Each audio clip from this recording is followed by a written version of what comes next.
Abu Bakr Siddique ரலியல்லாஹு அவர்கள் வருகிறார்கள். வழியில யார் வந்து கொண்டிருந்தார்? ஹம்தலா ரலியல்லாஹு அன்ஹு. ஹம்தலா ரலியல்லாஹு அவர்களை பார்த்து சலாம் சொல்லி கை கொடுக்கிறார். ஹம்தலாவும் அலைக்கும் அஸ்ஸலாம்னு சொல்றார். அடுத்தது என்ன கேட்பாங்க? எப்படி இருக்கிறீங்கன்னு தானே கேட்பாங்க. அவர் அபூபக்கர் ரலியல்லாஹு அன்ஹு ஹம்தலாவை பார்த்து கைஃபக யா ஹம்தலா என்று கேட்கிறார். ஹம்தலாவை எப்படி இருக்கிறீங்க? ஹம்தலா ரலியல்லாஹு அன்ஹு சொன்னாங்க, நாஃபக ஹம்தலா, அபூபக்கரே ஹம்தலா முனாஃபிகா போயிட்டேன்னு சொல்றார்.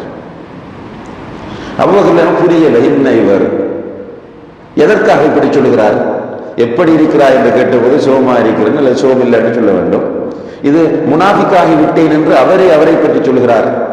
ஏன் சொல்லுகிறார் இப்படி என்று கேட்டபோது ஹம்தலா ரலியல்லாஹு அவர்கள் சொன்னார்கள், அபூபக்கரே நன்றாக பாருங்கள், நபிகள் நாயகம் ஸல்லல்லாஹு அலைஹி வஸல்லம் உடைய மஜ்லிஸிலே போய் உட்கார்கிறோம். அவர்கள் குர்ஆன் வசனங்களை ஓதி காண்பிக்கிறார்கள், ஹதீஸ்களை சொல்றார்கள்.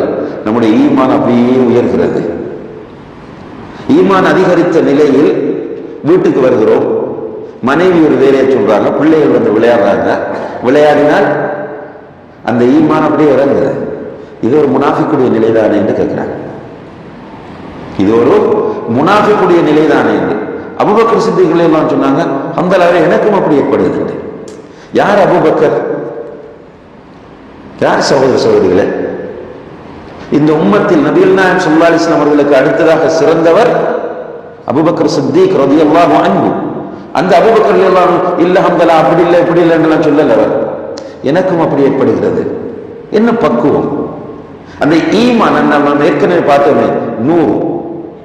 ஈமானுடைய அந்த நூறு உள்ளத்தில் வந்தால் இந்த மாற்றம் வரும். உள்ளத்தில் நோய் இருந்தால் சிக்கல். நம்மை மாத்திரம்தான் நல்லவர்களாக எப்போதும் நினைப்போம்.